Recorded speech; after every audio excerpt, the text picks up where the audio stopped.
mën a gagner vraiment à plus de 60% wala 70%. Parce que xam nañ ne population yi moom lañu àndal jeunesse moom lañu dara donc président lañu àndal et on l'assume haut et fort voilà donc ginaaru kenn ne nañu donc président lañu àndal tey moom lañu àndal suba donc vraiment di ko souhaiter aussi vraiment une très bonne réussite ci parti bi nga xamante ne tey moom lay créer te on est derrière lui donc lépp lu mu mënti créer lépp lu mu mënti en tout cas l'essentiel mu nekk l'intérêt du Sénégal mu nekk l'intérêt commun donc nous on est prêt à l'assister on est prêt à l'accompagner. D'accord est-ce que yoon bi dina yomb ci élection 2027 bi ñu jëm ni rawatina seen commune bopp Hann Bel-Air. Bon ñun quand même au niveau de la commune de Hann Bel-Air quand même on a quand même des responsabilités locales on a des responsables locaux yi nga xamante ne vraiment dañuy def liggéey bu am solo lu ci mel ni ñun donc balaa ñuy sax dugg ci coalition Diomaye président balaa sax ñuy soutenir di ànd ak président ñun ñu ngi doon def suñu liggéey bopp ñu ngi doon def suñu liggéey ñu ngi nekk suñu commune di jàppale suñu population di jege suñu population am ay ambition municipale donc lii nag wokkatu bu dee ak gestu la bu ñu gisee nag président bu ñëw nekk jeune ñu gis si moom ay vision ñu gis si moom ay stratégie ñu gis si moom leader bu nga xamante ne tey pour ñun la jeunesse ñu gis si moom espoir ñu gis si moom benn symbole d'équité ñu gis si moom benn symbole bu nga xamante ne tey maanaam képp kuy sénégalais war nga mën a rêver tey nga mel ni président Bassirou Diomaye Faye parce que il est parti de rien gëm boppam gëm lu mu def ba tey yàlla may ko lii mu def tey lii mu nekk tey mu jiite Sénégal yëpp donc loolu tey war na nekk une leçon pour tout un sénégalais war na nekk tey une leçon pour tous les jeunes c'est un produit purement sénégalais fii la jàngee fii la amee bac fii la defee université fii la tekkee fii la defee léppam donc ñun aussi tamit dañuy reconnaître ci moom dañuy gis ci moom tamit miroir la donc vraiment moo tax vraiment aussi élection yi ñu jëm yëpp donc lu ñuy ñaax aussi leaders yi donc nekk ci ginnaaw président rek ça suffit pas nekk rek derrière une coalition ça suffit pas il faut un travail de terrain il faut vraiment le président di def à l'échelle nationale donc ku nekk di ko jéem a def à l'échelle communautaire à l'échelle de ton quartier. D'accord en tant que coordonnateur Hann Bel-Air yow instant il faut nga teg ay stratégies yoo xam ne mën na laa may nga am atteindre vos objectifs d'ici 2027 yan chemin nga mën a tracer ngir daal di coordonner toute la commune de Hann Bel-Air. Bon ñun actuellement quand même au niveau de la commune de Hann Bel-Air stratégie bu ñuy def mooy nekk ñun bu ñuy woo tous les leaders woo tous les responsables autour d'un objectif commun objectif commun mooy lan mooy fexe ba récupérer la municipalité de Hann Bel-Air donc ñu jël ko def ko suñu moomeel liggéey ko ba population bi mën si gis boppam donc ñun loolu moo ñu tax a jóg moo tax ñun vraiment on est dans une dynamique d'ouverture dañoo nekk si benn dynamique pour ubbeeku carrément ci coalition yëpp pour ubbeeku vraiment ci responsable de parti yëpp pour ubbeeku ci responsable de mouvement yëpp na ñëpp ñëw pour ñu liggéey suñu gox parce que affaire de mbirum goxaan si élection locale yi donc yàlla def na nag y a une grande coalition qui est en train de se dessiner mooy tey en commençant par la coalition Bassirou Diomaye Faye mu nekkaat aussi encore tey muy dem ci vers un parti politique mu nekk tamit vraiment un acquis benn expérience bu nga xamante ne am nañ ko sur le terrain moo tax vraiment tamit ci loolu la ñu sukkandiku woo ci ñëpp ñu am benn dénominateur commun à ce que ñëpp ñu mën a ànd pour liggéey vraiment commune bi ñu yàlla mën a def daal vraiment jox ko suñu mairie ñu moomal ko suñu bopp parce que ñun loolu la ñuy wax yaraax pour doomu yaraax vraiment Hann Bel-Air pour doomu Hann Bel-Air donc loolu la ñu bëgg quoi bëgguñu keneen ku jóge feneen ñëw dañuy jiite ay en plus des gens yi nga xamante ne amuñu benn compétence bu avéré xamuñu dara ci ñoom si seen mën-mën amuñu benn CV amuñu benn diplôme amuñu benn mën-mën amuñu benn expérience mairie bi du pour ku nekk di ko jël rek di ko def sa poche di dimbal sa famille déedéet mairie pour jàppale askan bi la askan bii ñu suñu ginnaaw ñoom ñoo war a soxla jeunesse bi ñoom la ñu war a jàppale ñoom la ñu war a wutal des emplois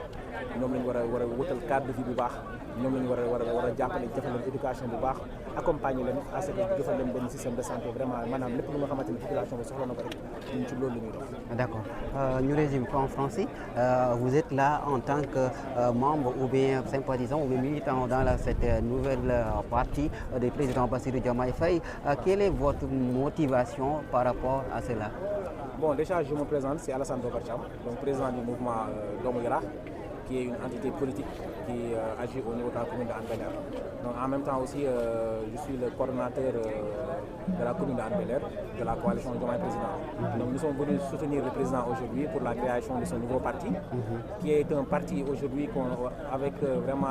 avec beaucoup d'espoir. On espère vraiment qu'avec la création de ce parti, c'est-à-dire que politiquement cela va renforcer la coalition, cela va renforcer le dispositif du président de la République, non seulement à réussir son mandat en cours, mais éventuellement à réussir encore ses futurs mandats et à réussir aussi à gagner toutes les élections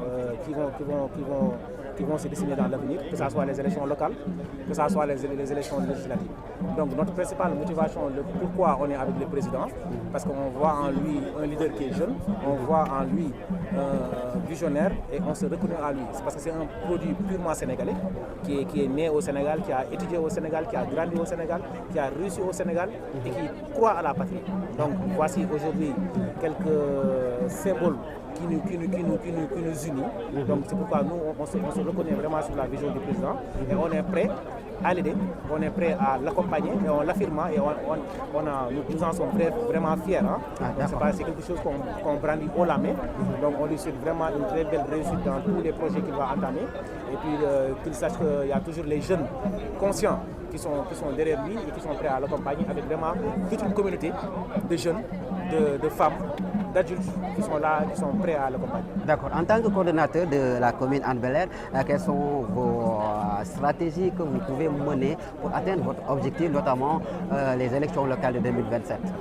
Bon, il faut comprendre aussi que les élections locales sont vraiment des échéances en fait, qui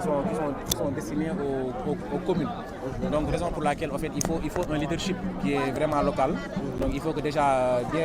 bien avant d'être dans une coalition ou bien dans une structure politique, il faut au préalable déjà faire un travail de terrain. Il faut avoir au moins une légitimité qui est sur le terrain. Donc nous, notre stratégie a été vraiment d'être vraiment très proche de la population depuis le début de notre parcours politique. Et cela soit-il avec vraiment l'avènement du parti du président ou bien de sa coalition. Donc nous, on est une partie intégrante du parti du président aussi, mais aussi de la coalition. Donc on appelle vraiment tous les leaders, tous les responsables locaux vraiment à venir s'unir avec nous pour qu'on puisse vraiment avoir une commune qui est la commune de Hann Bel-Air notamment, qui sera vraiment une commune prospère. On espère vraiment avoir l'accompagnement de tous pour que tous qu'on s'unisse derrière un dénominateur commun qui est vraiment la vision du président de la République pour vraiment sa réussite et la réussite de notre commune pour qu'on puisse vraiment récupérer cette commune politiquement et pour qu'on puisse vraiment être au chevet et aider la population. D'accord. Merci beaucoup. Je vous en prie. Merci. ba pare gis koo xam ne ku am avenir ci politique la ensuite te vraiment nii mu commencé jógtee nii bu ko continuer vraiment 2029 incha allah dina am dara quoi. Instant bi presque ñëpp ñëw nañ en masse ba pare wane ni ba voilà ba pare wuy si président Diomaye a ñëw ak masse ñëw ba pare te lii nii ñu gis ni vraiment bu ko continuer nii commencé doxal ni mbir mi 2029 dina am dara quoi ah dégguma waaw non turu parti moom mënaguma ci wax dara ndax xamaguma ci lu bëri quoi mais daal gis naa ni xam naa ne tur bi dina nekk tur boo xam ne nit ñi ñu ngi ko doon xaar daal voilà